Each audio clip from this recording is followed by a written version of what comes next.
Hi friends, अगर आप हमारे वीडियो को सबसे पहले देखना चाहते हैं तो अभी हमारे चैनल को सब्सक्राइब करें और बेल आइकन दबाएं। भारत के सामने झुकने पर मजबूर हुआ पाकिस्तान। कुलभूषण जाधव केस में रियायत देने पर हुआ मजबूर। पाकिस्तान ने 3 नवंबर को इस्लामाबाद हाई कोर्ट में कुलभूषण जाधव मामले की सुनवाई के दौरान भारतीय पक्ष को मौजूद रहने का आमंत्रण भेजा है और इसी के साथ पाकिस्तान सरकार ने भारतीय नागरिक जाधव को ऐसे काउंसलर एक्सेस देने की पेशकश की है जिसमें संवाद के दौरान भाषा संबंधी कोई बाध्यता नहीं होगी। इस्लामाबाद की ओर से गुरुवार शाम नई दिल्ली को इस बाबत जानकारी देते हुए भारत को अपनी पसंद का वकील भी चुनने को कहा है। चीन का सामना करना तो दूर की बात, प्रधानमंत्री ने उनका नाम तक लेने का साहस नहीं है। राहुल गांधी।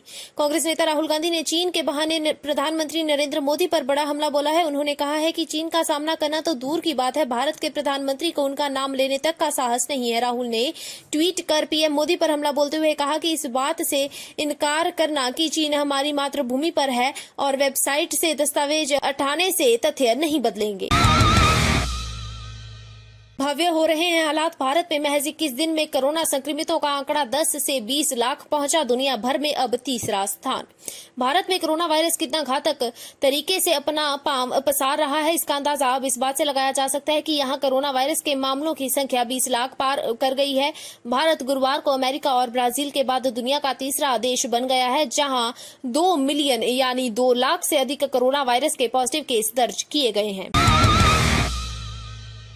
दिल्ली पकड़ा गया नाबालिग से दरिंदगी करने वाला आरोपी, बच्ची की हालत नाजुक।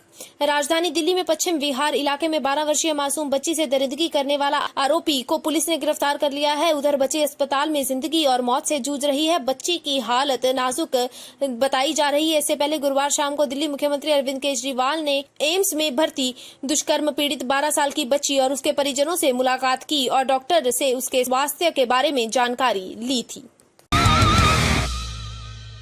मुंबई में भारी बारिश, दादर में मकान का हिस्सा गिरा। महाराष्ट्र की राजधानी मुंबई में भारी बारिश की वजह से दादर में वीरवार को एक मकान का एक हिस्सा ढह जाने की खबर आई है। राहत और बचाव कार्य जारी है। हालांकि अभी तक किसी के मरने की खबर नहीं आई है। वहीं मुंबई में मरीन ड्राइव पर तेज बारिश के बीच हाई टाइड के आते ही समुद्र में ऊंची लहरें उठ रही हैं। हालांकि मौसम विभाग ने पहले ही इसे लेकर अलर्ट जारी कर दिया था। मंदिर जमींदोज पर फिर बनाई गई मस्जिद। अयोध्या में भूमि पूजन के अगले ही दिन ऑल इंडिया इमाम एसोसिएशन का भड़काऊ बयान। प्रधानमंत्री नरेंद्र मोदी द्वारा बुधवार को राम मंदिर भूमि पूजन शिलान्यास के अगले दिन ही ऑल इंडियन इमाम एसोसिएशन AIIA के अध्यक्ष साजिद रशीदी ने विवादित बयान दिया है। उन्होंने गुरुवार को राय देते हुए कहा कि मंदिर को जमींदोज करने के बाद मस्जिद का निर्माण किया जाएगा। उन्होंने कहा कि विवादित स्थल पर मंदिर गिराने के बाद बाबरी मस्जिद का निर्माण नहीं किया गया था। गहलोत सरकार पर संकट के बादल, 11 अगस्त को लग सकता है बड़ा झटका। राजस्थान में कांग्रेस की अशोक गहलोत सरकार के लिए 5 दिन बाद 11 अगस्त का दिन एक बड़ा दिन साबित हो सकता है। पिछले 25 दिनों से सरकार पर मंडरा रहा सियासी संकट इस दिन को गहरा हो सकता है। राजस्थान हाई कोर्ट इस दिन कांग्रेस को BSP के 6 विधायकों के विलय पर फैसला सुनाने जा रहा है और यदि ये फैसला विधायकों के खिलाफ आया तो गहलोत सरकार खतरे में पड़ सकती है। सीबीआई का शिकंजा कसते ही भड़क गए रिया चक्रवर्ती के वकील, बोले यह पूरी तरह से गैर कानूनी। अभिनेता सुशांत सिंह राजपूत की कथित खुदकुशी के मामले की जांच अब सीबीआई कर रही है। एजेंसी ने रिया चक्रवर्ती, इंद्रजीत चक्रवर्ती, संध्या चक्रवर्ती, शोविक चक्रवर्ती, सैयुअल मिरांडा, श्रुति मोदी के खिलाफ FIR दर्ज कर ली है। केस दर्ज होने के बाद अब रिया के वकील सतीश मानशिंदे ने इसे गैर कानूनी कदम बताया है।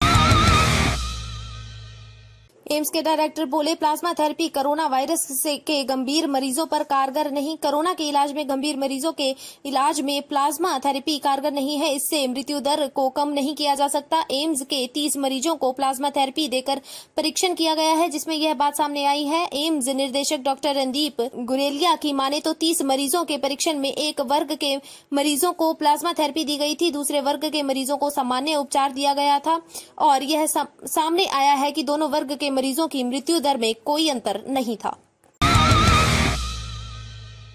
झारखंड में 680 लोगों ने कोरोना को दी मात, 626 नए मामले मिले, 3 की हुई मौत। झारखंड में गुरुवार को कोरोना संक्रमित 680 लोगों ने कोरोना को मात दी है, जो राहत की बात है। इस तरह से राज्य में अब तक कोरोना संक्रमण से 6,584 लोग स्वस्थ हुए हैं। वहीं राज्य में 626 कोरोना के नए मामले मिले हैं, जबकि 3 लोगों की मौत हो चुकी है। अब तक राज्य में कोरोना संक्रमितों की कुल संख्या 15,756 पहुंच चुकी है। वहीं एक्टिव केस 9,017 बचे हैं। आरबीआई ने किया मौद्रिक नीति का ऐलान, नहीं मिलेगी ईएमआई पर छूट, दरों में भी कोई बदलाव नहीं।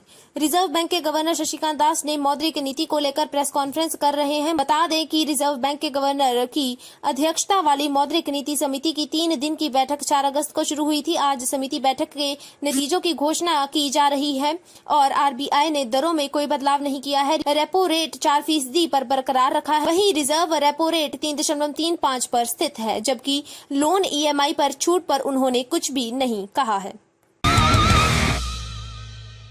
कोविड-19 अस्पताल में भीषण आग लगने से 8 मरीजों की मौत, पीएम मोदी ने की सीएम रूपानी से बात, परिजनों को 2-2 लाख की मदद। अहमदाबाद के कोविड-19 अस्पताल में बुधवार सुबह भीषण आग लगने से 8 कोरोना मरीजों की मौत पर प्रधानमंत्री नरेंद्र मोदी ने गहरी संवेदना व्यक्त की है। उन्होंने गुजरात के मुख्यमंत्री और स्थानीय मेयर से बात की है। मोदी ने कहा है कि अहमदाबाद में अस्पताल में लगी आग की घटना से दुख हुआ है, परिजनों के प्रति संवेदना है। हादसे में घायल हुए लोग जल्द ठीक हो। मैंने स्थिति को लेकर मुख्यमंत्री विजय रूपानी से और मेयर से बातचीत की है। प्रशासन प्रभावितों को हर संभव मदद प्रदान करेगा।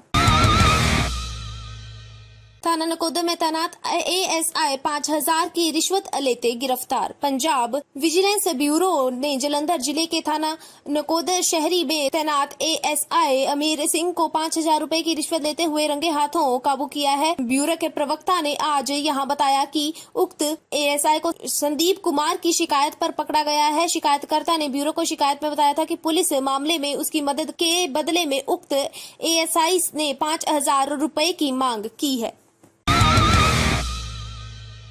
सोने का नया रिकॉर्ड, चांदी 75,000 के पार, जानिए क्या है रेट। अंतर्राष्ट्रीय बाजारों में जबरदस्त तेजी से सोने की कीमत आज एक बार फिर रिकॉर्ड स्तर पर पहुंच गई है। दिल्ली सराफा बाजार में गुरुवार को सोने की कीमतों में प्रति 10 ग्राम 225 रुपए बढ़ के, जबकि चांदी की कीमत में प्रति किलोग्राम 1,932 रुपए की उछाल आई है। दिल्ली सराफा बाजार में आज सोने के जो भाव हैं वे प्रति 10 ग्राम 56,590 रुपए पहुंच गया है। पिछले स्तर में सोने का भाव 56,365 रुपए प्रति 10 ग्राम था। गिरीश चंद्र मुर्मू देश के नए सीएजी नियुक्त किए गए राजीव महर्षि की लेंगे जगह। केंद्रीय सरकार ने जीसी को जम्मू कश्मीर के उपराज्यपाल पद से त्याग पत्र देने के एक दिन बाद नया नियंत्रक और महालेखक परीक्षक नियुक्त किया है। मुर्मू राजीव महर्षि की जगह लेंगे। इस बारे में वित्त मंत्रालय ने गुरुवार को नोटिफिकेशन जारी किया है। अगर आप भी रोज अपने मोबाइल पर ऐसी न्यूज अपडेट पाना चाहते हैं तो इस वीडियो को लाइक और शेयर जरूर करें और चैनल को सब्सक्राइब करना ना भूलें और बेल बटन जरूर दबाएं।